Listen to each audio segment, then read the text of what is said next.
Hello and welcome to Secrets of Organ Playing podcast.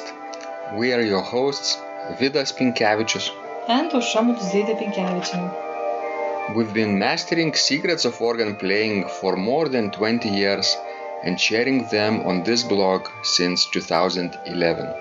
On this show, which we create from our home in Vilnius, Lithuania, we strive to help you grow in every area of organ playing, including practice, technique, repertoire, sight reading, hymn playing, improvisation, composition, music theory, harmony, and many others.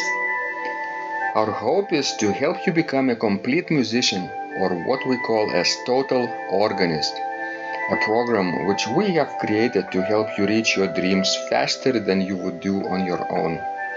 If you are new here, we invite you to subscribe to receive free updates of this blog at organduo.lt.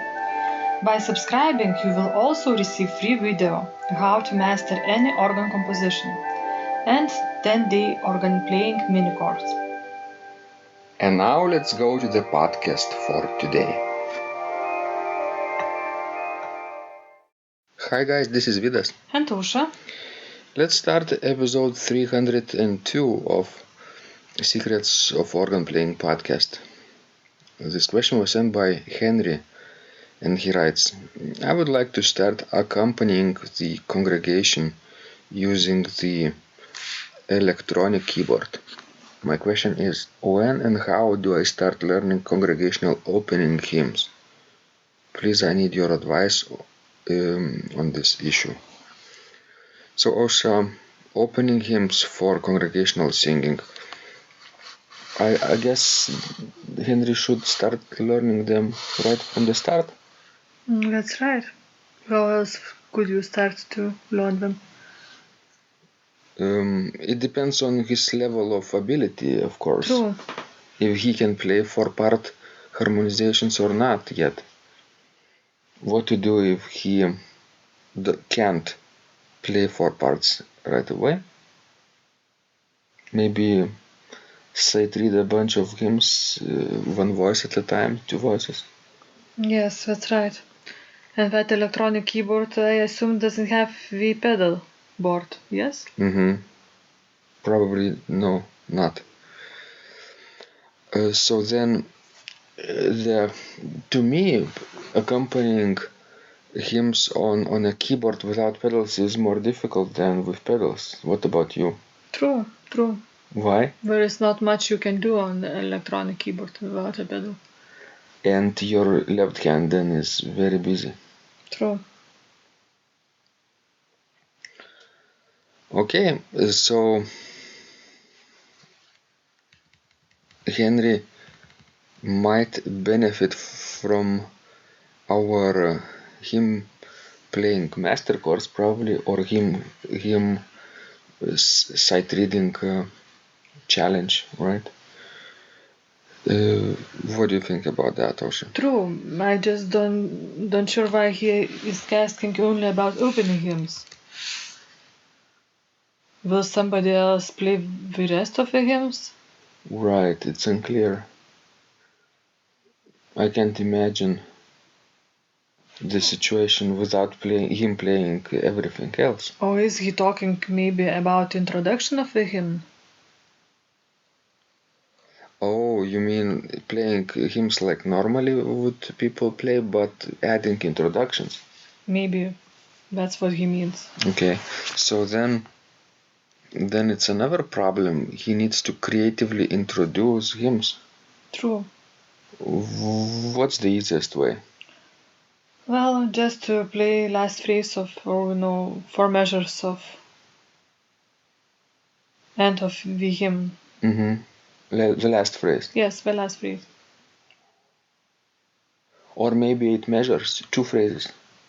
Well, 8, that wouldn't be a phrase. A phrase is 2 measures. Yeah, I meant 2 phrases, like a sentence. Yes. Is it okay to end the introduction with the dominant chord? Yes, in some cases it might work. You change the last cadence to the half cadence and finish on the dominant chord. And what happens then is very interesting. Congregation is propelled into singing the first verse right away. Yes, that might work. Because what happens with the half cadence, Osha? What's the feeling? That something is unfinished and you have to continue It's and like a finish it. question mark. Yes, it is like a question mark. Very good comparison. This year, when you started harmony with kids, you already are talking about cadences or not? Yes, I'm talking about cadences all the time. Mm-hmm. So how they're doing in playing or writing down cadences?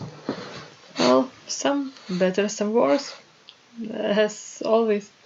Do they have to write down cadences or play them in your school? Both. Both, right? I see. What do they like more, to write or to play? Somebody like more writing, somebody playing. It depends on the person. Mm-hmm. But playing is rather more difficult, probably. Yes, often it's more difficult. Because you don't have much time to think. Just play rhythmically. But not for piano majors or choir conductors. Mm-hmm. Usually, people who play melodic instruments such as wind instruments or strings, they can't play piano very It's well. hard for them. Yes, harder. Mm-hmm. Can they still advance with sufficient practice? Of course. Uh, Everybody can advance with enough practice. mm-hmm. So Henry could also advance, probably. Yes. Do you think Osha transposing hymns would benefit him? I think every musician needs to know how to transpose and to do that occasionally. Why? That's a very useful tool. Well, it broadens your perspective, you get better acquainted with various keys.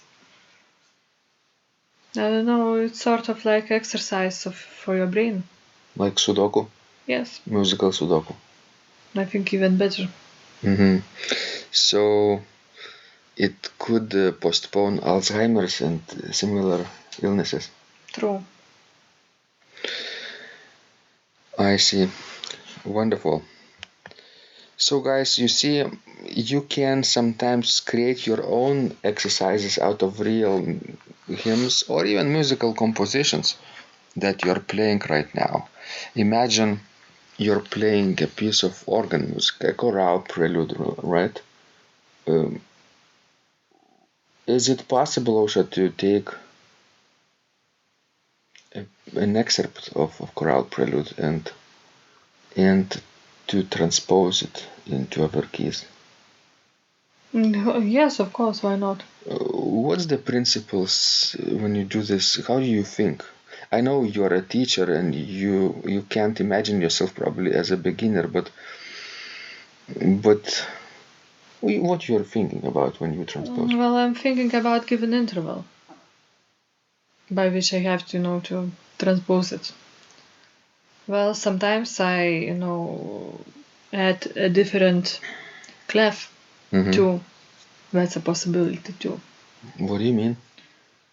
Well, let's say imagine that this piece is written, let's say, not in the treble clef, but in alto clef. That's it. And alto clef means that on the middle line there is treble C. That's right. Okay. Oh, some other key, soprano key, tenor key.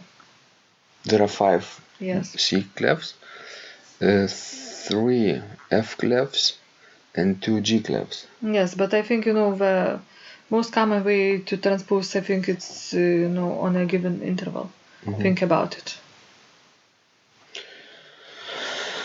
How beneficial is it to think about scale degrees instead of intervals when you transpose?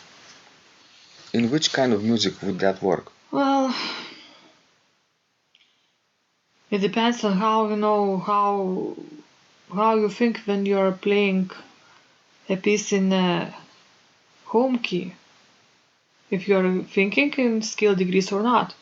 If you're thinking, then yes, it would be easier probably to transpose thinking about, scale degrees, but I don't think that myself. I don't know many people who think in scale degrees. Me too. Because it's harder for your brain, right? And we always strive to do easier things. Well, I think it's not that it's harder, but I think it's more math approach, less musical approach. Thinking in scale degrees. Mm-hmm. Okay. And some people are very good at it. Some are better than others. That's true. Mm-hmm. So you can think about scale degrees, think about intervals, and even think about different clefs when you transpose. That's right. That's the main three principles. And it could work for hymns too, when you have to transpose either entire hymn or just a part of it, like soprano or a bass. Right. So Henry and others who struggle with learning congregational hymns could really benefit from transposing and sight reading in a home key too. Many hymns. At first it's a slow process, right, Osha? Yes. And what happens later in 3 months, let's say? It gets easier and easier.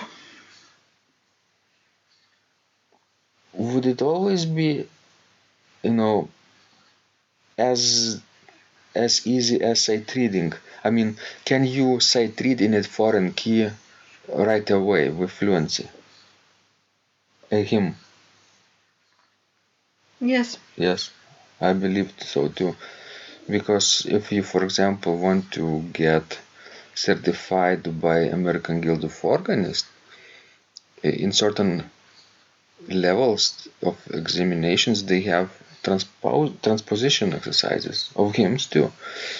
So transpose up a half step or a whole step or downwards, up a major or minor third or downwards too.